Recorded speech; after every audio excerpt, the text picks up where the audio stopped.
V4A media நேயர்களுக்கு வணக்கம். நான் தான் உங்கள் ரியாஸ் அஹமத் பேசுகிறேன். அதாவது கடந்த வாரம் நம்ம சூப்பர் ஸ்டார் ரஜினிகாந்த் அவர்களுடைய ஹிந்தி திரையுலக பயணத்தை பற்றி பேசிட்டு வந்தேன். அதோட தொடர்ச்சி அடுத்த எபிசோடில் பேசுகிறேன்னு சொல்லியிருந்தேன். இன்றைக்கி அதை பற்றி தான் அவங்க கூட டிஸ்கஸ் பண்ணுறேன். அதாவது 1983 ஏப்ரல் மாதம் ரிலீஸ் ஆன முதல் படம் தான் அந்த கானூன்ன்றதை சொல்லியிருந்தேன். அதுக்கு அடுத்தபடி அவருக்கு ரிலீஸ் ஆன படம் ஜீத் ஹமாரி. ஏன்னா அது தமிழில் தாய் வீடு, ஹிந்தியில் ஜீத் ஹமாரின்ற இருமொழி படங்களாக தயாரிக்கப்பட்டது. அந்த படம் ரிலீஸ் ஆச்சு. அந்த வருஷத்தில் ரிலீஸ் ஆனது 2 படம் தான் ஹிந்தியில். ஏன்னா மொத்தம் அந்த 1983 அவர் நடிச்சிருந்தது 8 படங்கள். பாயம்புலி பொங்கலுக்கு வந்தது, அதுக்கப்புறம் துடிக்கும் கரங்கள் வந்தது, தாய் வீடுன்னு வந்தது, சிவப்பு சூரியன், அடுத்த வாரிசு, தங்கமகன். இந்த படங்கள் தான் 1983 ரிலீஸ் ஆச்சு. 1984 மொத்தம் ஒரு 9 படங்கள் நடிச்சிருக்காரு. அதில் 9 படத்தில் 3 ஹிந்தி படங்கள், மீதி 5 தமிழ் படங்கள், 1 தெலுங்கு படம் நடிச்சிருக்காரு. அதாவது ஹிந்தியில் பார்த்தீங்கன்னா மேரி அதாலத், ஜீனத் அமன் ஜோடியாக நடிச்சிருந்தாங்க. ஏடி ரகு டைரக்ஷனில் ரிலீஸ் ஆன படம் அந்த மேரி அதாலத்து. அதுக்கு அடுத்தபடி பார்த்திங்கன்னா நம்ம தமிழ் படம் ரீமேக் மலையர் மம்பட்டியான், அதை ஹிந்தியில் ரீமேக் பண்ணாங்க. கங்வா நம்ம டைரக்டர் நட்சத்திர இயக்குனர் ராஜசேகர் சார் டைரக்ட் பண்ணியிருந்தார். அதுக்கு அடுத்தபடி நான் தமிழில் சூப்பர் ஸ்டாரே நடித்த அந்த 3 முகம் ஹிந்தியில் ரிலீஸ் ஆச்சுன்னு சொல்லியிருந்தேன், டி ராமராவ்ன்ற டைரக்ஷனில். அது போக அவர் அந்த 1984 அவர் நடித்த படங்கள் நான் மகான் அல்ல, தம்பிக்கு எந்த ஊர், கை கொடுக்கும் கை, அன்புள்ள ரஜினிகாந்த், நல்லவனுக்கு நல்லவன், அப்புறம் தெலுங்கில் இதே நான் சவால். அப்புறம் 1985 ஒரு 8 படம் நடிச்சிருக்காருங்க. அதில் அந்த 8 படத்தில் ஒரு படம் அவரோட 100வது படம் ஸ்ரீராகவேந்தர் தமிழில் நடிச்சிருந்தார். நான் சிகப்பு மனிதன், மகாகுரு ஹிந்தியில், அப்புறம் உன்கண்ணில் நீர் வழிந்தால் தமிழில், அதுக்கப்புறம் வஃபாதார் மறுபடியும் ஹிந்தியில், ஸ்ரீ ராகவேந்திரா தமிழில் 100வது படம். அதுக்கு அடுத்தது மல்டி ஸ்டார் காஸ்ட் படமான அந்த கிரஃப்தார் ஹிந்தி படம் ரிலீஸ் ஆச்சு. அதுக்கப்புறம் தேவ் ஃபிலிம்ஸில் தயாரிப்பில் ராஜேஷ் கண்ணா கூட பேவஃபாய் என்ற ஒரு படத்தில் நடிச்சிருந்தார். அதுக்கப்புறம் அந்த தீபாவளிக்கு வெளியாகி அந்த புயலில் சக்கப்போடு போட்ட படம் படிக்காதவன் ரிலீஸ் ஆச்சு 1985. அப்புறம் 1986 ஒரு 8 படம் நடிச்சிருக்காரு. அதில் ஒரு 3 ஹிந்தி படங்கள். ஒன்று ராகேஷ் ரோஷன் அவரும் கூட நடித்து தயாரித்த அந்த படம் பகவான் தாதா. அது அவருடைய மாமனார் ஜே ஓம் பிரகாஷ் டைரக்ட் பண்ணியிருந்தார். அதுக்கப்புறம் பார்த்திங்கன்னா அஸ்லி நக்லி, நம்ம கேசி பொக்காடியா அவங்க தயாரிப்பில் அஸ்லி நக்லின்னு ஒரு படம். மறுபடியும் டி ராமராவ் டைரக்ஷனில் திருப்பியும் சூப்பர் ஸ்டார் ரஜினிகாந்த், ஜிதேந்திரா, ரிஷி கபூர் அவங்க நடித்த தோஸ்தி துஷ்மணி. அதை ஏற்கனவே தமிழ் படம் சக்கரவர்த்தியோட ரீமேக் தோஸ்தி துஷ்மணின்னு சொல்லியிருந்தேன். இது தவிர அவர் தமிழில் நடித்து அவர் ரிலீஸ் ஆன படங்கள் பார்த்திங்கன்னா மிஸ்டர் பாரத், நான் அடிமை இல்லை, அப்புறம் விடுதலை, மாவீரன், தெலுங்கில் ஜீவன போராட்டம். ஜீவன போராட்டம்ன்றது ஹிந்தியில் மிகப்பெரிய வெற்றி பெற்ற மனோஜ்குமாரோடைய சொந்த படம் ரோட்டி கப்டா और மக்கான். அந்த படத்தோட தெலுங்கு ரீமேக்கில் டி சுப்பிராமி ரெட்டி தயாரிப்பில் நடித்த படம் தான் ஜீவன போராட்டம். அதுக்கப்புறம் அந்த 1987 பார்த்திங்கன்னா கொஞ்சம் கொஞ்சமாக மொத்தத்தில் அவரோட படங்களோட நடிப்பு எண்ணிக்கை குறைச்சிக்கிட்டே வந்துட்டார். 87 தான் பார்த்திங்கன்னா மொத்தம் அவர் நடிச்சிருக்கிறது 5 படங்கள் தான்.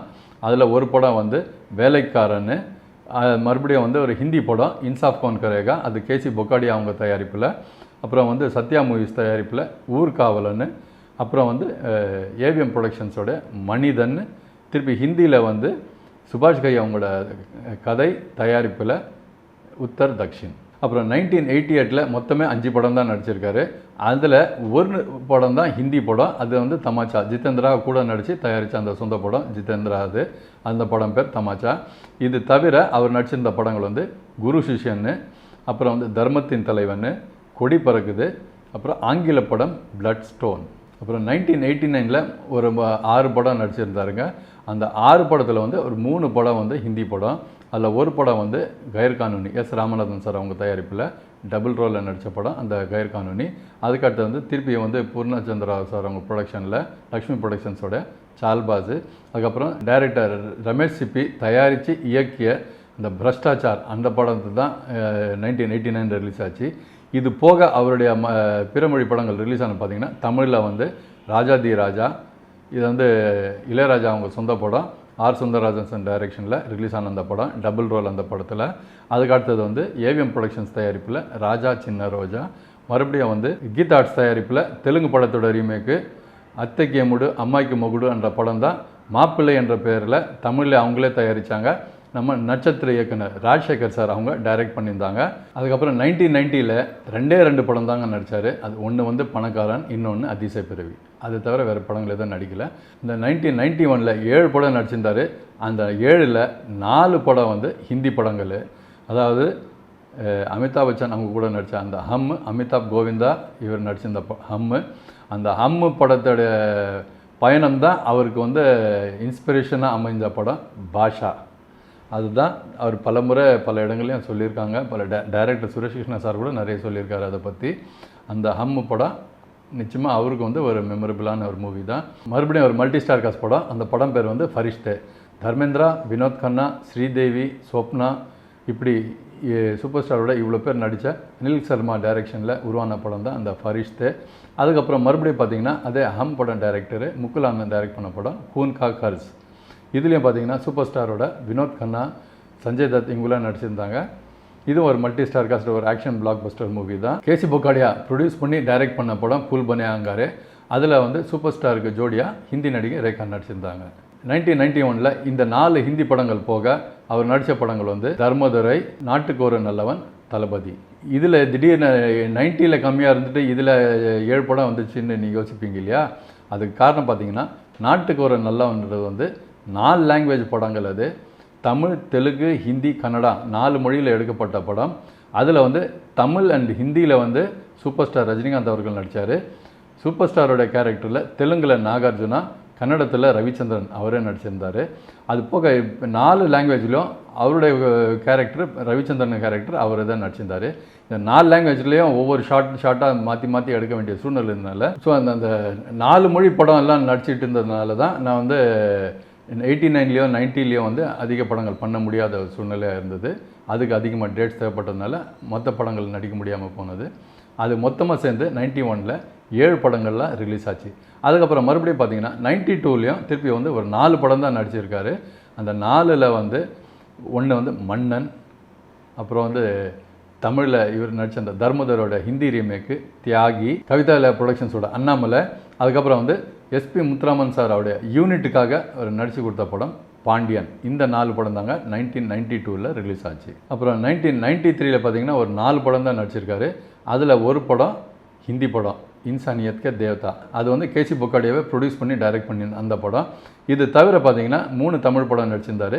அதில் ஒன்று வந்து ஏவிஎம் ப்ரொடக்ஷன்ஸோடைய எஜமான், விஜயா ப்ரொடக்ஷன்ஸ் பி நாகிரெட்டி அவர்கள் தயாரிப்பில் வந்து உழைப்பாளி, அப்புறம் வந்து ரஜினி ஆர்ட்ஸ் கதை, திரைக்கதை, வசனம் தயாரிப்பு என்ன அவர் பேர்லேயே தயாரித்து ஸ்கிரிப்ட் எழுதின படம் வள்ளி. இந்த படங்கள் தாங்க 1993ல் ரிலீஸ் ஆச்சு. இதுக்கப்புறம் 1994ல் அவர் ஒரே ஒரு படம் தான் நடிச்சிருந்தார். அதுவும் மிகப்பெரிய பிளாக் பஸ்டர். அந்த படம் வேறு எதுவும் இல்லை, நம்ம வீரா. பிஆர் ப்ரொடக்ஷன்ஸ் தயாரிப்பில் சுரேஷ் கிருஷ்ணா சார் அவங்க இயக்கத்தில் வெளியே வந்த படம் வீரா. அதுக்கு அடுத்தபடி 1995ல் 5 படம் பண்ணியிருக்காரு. அதில் வந்து ஒரு படம் பிளாக் பஸ்டர் பாஷா, அப்புறம் வந்து அதே மாதிரி தெலுங்கில் பெரிய பிளாக் பஸ்டர் நாட்டம்மையோட தெலுங்கு ரீமேக்கு பெத்தராயுடு, அப்புறம் ஹிந்தியில் திலீப் சங்கர் அவங்க டைரக்ஷனில் அமீர்கானுக்கு அண்ணனாக ஆத்தங்கு, மீண்டும் கவிதாலயா ப்ரொடக்ஷன்ஸ் தயாரிப்பில் கேஎஸ் ரவிக்குமார் அவர்கள் இயக்கத்தில் முத்து, அப்புறம் வந்து நம்ம ரகுராம் மாஸ்டர் டைரக்ஷன் பண்ண பெங்காலி படம் பாக்ய தேவதா. அதுக்கப்புறம் பார்த்திங்கன்னா திருப்பி வந்து தமிழில் வந்து 2 வருஷத்துக்கு ஒரு படம் அந்த மாதிரி தான் நடிச்சிட்டு இருந்தார். 95க்கு அப்புறம் திருப்பி அவர் 97ல் அருணாச்சலம் மட்டும்தான் நடித்தார். மறுபடியும் பார்த்திங்கன்னா 99ல் படையப்பா. 2000ல் வந்து நடித்த ஒரே ஒரு ஹிந்தி படம் கெஸ்ட் ரோலில். அந்த படம் பேர் வந்து புலந்தி. டி ராமராவ் சாரோடைய ப்ரொடக்ஷன்ஸ்க்காக நடித்த படம். தெலுங்கில் அவர் கேரக்டர் நடித்த இந்த பெத்தராயுடு ஹிந்தியில் புலந்தி என்ற பேரில் தயாராச்சு, அதில் நடிச்சிருந்தாங்க. என்னடா திருப்பி இதே சொல்லிட்டு இருக்காங்க அப்படின்னு பார்க்குறீங்களா? அது ஏன்னா இன்னும் கொஞ்சம் டீட்டெயிலாக ஏன் இந்த வாரம் கொஞ்சம் சேர்த்து சொன்னேன்னு பார்த்தீங்கன்னா, அது வந்து ஹிந்தியில் வந்து உலக நாயகனும் சரி, சூப்பர் ஸ்டாருக்கும் சரி பெரிய வரவேற்பெல்லாம் இல்லை அப்படின்னு சொல்லியிருந்தீங்களா? அதனால் அந்த படங்களோட எண்ணிக்கை சொல்லிட்டேன். அது போக இன்னும் கொஞ்சம் டீட்டெயில்ஸ் எனக்கு தெரிஞ்ச சில விஷயம் உங்கள்கிட்ட சொல்லலான்றதுக்காக தான் இந்த பதிவு. அதாவது ஹிந்தியில் அவர் நடித்த 27 படங்களில் 4 படம் வந்து டி ராமராவ் சார் அவங்க டைரக்ட் பண்ணியிருக்காங்க. அந்தா கானூன், ஜான் ஜானி ஜனார்தன், தோஸ்தி துஷ்மனி, புலந்தி. அதே மாதிரி பார்த்தீங்கன்னா தேவ் ஃபிலிம்ஸ் தயாரிப்பில் ஆர் தியாகராஜன் அவங்க டைரக்ஷனில் ஜீத் ஹமாரி தாய்வீடு என்ற பைலிங்குவல் படம், அதில் ஜீத் ஹமாரி. அதுக்கப்புறம் வந்து ராஜேஷ் கண்ணா கூட வந்து பேவஃபாய். இந்த மாதிரி 2 ஹிந்தி படங்கள் அவங்க தயாரித்து தியாகராஜன் இயக்கத்தில் வெளியானது. அது போக ஹிந்தியில் முகுல் எஸ் ஆனந்த் அவர்கள் டைரக்ஷனில் முதல்ல ஹம் என்ற படத்தில் அமிதாப் பச்சன், கோவிந்தா அவங்க கூட சேர்ந்து நடிச்சிருந்தார். அதுக்கப்புறம் பார்த்திங்கன்னா அதுக்கு அடுத்த வருஷத்துலேயே வினோத் கண்ணா, சஞ்சய் தத் அவங்க கூட வந்து ஹூன் கா கர் என்ற படத்தில் நடிச்சிருந்தார். இந்த 2 படத்தையும் இயக்கியவர் முகுல் எஸ் ஆனந்த். இது போக கேசி பொக்காடியா மட்டுமே வந்து சூப்பர் ஸ்டாரை வச்சு 5 படங்களை தயாரிச்சிருக்காருங்க. அஸ்லி நக்லி என்ற ஒரு படம் சத்ருகன் சின்ஹா கூட, அதுக்கப்புறம் வந்து தர்மேந்திரா கூட வந்து இன்சாஃப் கௌன் கரேகா, இந்த 2 படத்தையும் கேசி பொக்காடியா தயாரித்தார். சுதர்ஷன் நாக் என்ற இயக்குனர் தான் இந்த 2 படத்தையும் டைரக்ட் பண்ணியிருந்தார். இது தவிர ஃபூல் பன்னே அங்காரே, தியாகி, இன்சானியத் கே தேவதா இந்த 3 படங்கள் கேசி பொக்காடியா தயாரித்ததோடு அவரே இந்த 3 படங்களையும் இயக்கியிருந்தார். இதை நான் ஏன் இதுக்காக சொல்கிறேன்னு பார்த்தீங்கன்னா, அவருக்கு ஹிந்தியில் அந்த வரவேற்பு இல்லை, அந்த மார்க்கெட் இல்லை அப்படின்னு நினச்சிருந்தாங்கன்னா இவ்வளோ டைரக்டரில் ரிப்பீட் பண்ணியிருக்க முடியாது, இவ்வளோ தயாரிப்பாளர்களை மீண்டும் மீண்டும் அவரை வச்சு தயாரிச்சிருக்க முடியாது, இந்த பீரியடில் வந்து இத்தனை படங்களை வந்து ஹிந்தியில் அவர் நடிச்சிருக்க முடியாது. இதை தான் வந்து கொஞ்சம் டீட்டெயிலாக சொல்லி சரி இப்போது அவங்களுக்கு சம்மந்தப்பட்டவங்களுக்கு புரியணுன்றதுக்காக தான் இந்த விளக்கத்தை சொல்கிறேன். அதே மாதிரி ரசிகர்களுக்கும் கொஞ்சம் அந்த டேட்டாஸ் அப்டேட்டிங் இருக்கட்டும் அப்படின்றதுக்காக இதை பகிர்ந்துக்கிட்ட இந்த விஷயங்க. இது வந்து சூப்பர் ஸ்டாரோட ஹிந்தி திரையுலக பயணங்க. இதில் சில சுவாரஸ்யமான விஷயங்கள்லாம் இருக்குது. என்னென்னு பார்த்தீங்கன்னா, உதாரணத்துக்கு அவர் வந்து நடித்த முதல் ஹிந்தி படம் அந்தாகன் படத்தில் ஹிந்தி சூப்பர் ஸ்டார் அமிதாப் பச்சனோட பரிச்சயம் அவருக்கு கிடைச்சிது. அதுக்கப்புறம் பார்த்தீங்கன்னா கிரஃப்தார், ஹம் போன்ற படங்களை நடிச்சிருந்தார். இன்றைக்கி நம்ம சூப்பர் ஸ்டாரோட ஹிந்தி சூப்பர் ஸ்டார் அமிதாப் பச்சன் அவர்கள் எந்த அளவுக்கு நெருக்கம்னு பார்த்தீங்கன்னா, இவரோட பழக ஆரம்பித்த கொஞ்ச காலத்திலேயே வந்து அவர் வந்து சூப்பர் ஸ்டார் நம்ம சூப்பர் ஸ்டாரோட மாலை போட்டுட்டு ஐயப்பன் கோயிலுக்கு சபரிமலைக்கு பயணம் பண்ணியிருக்காரு அந்த பீரியடில்.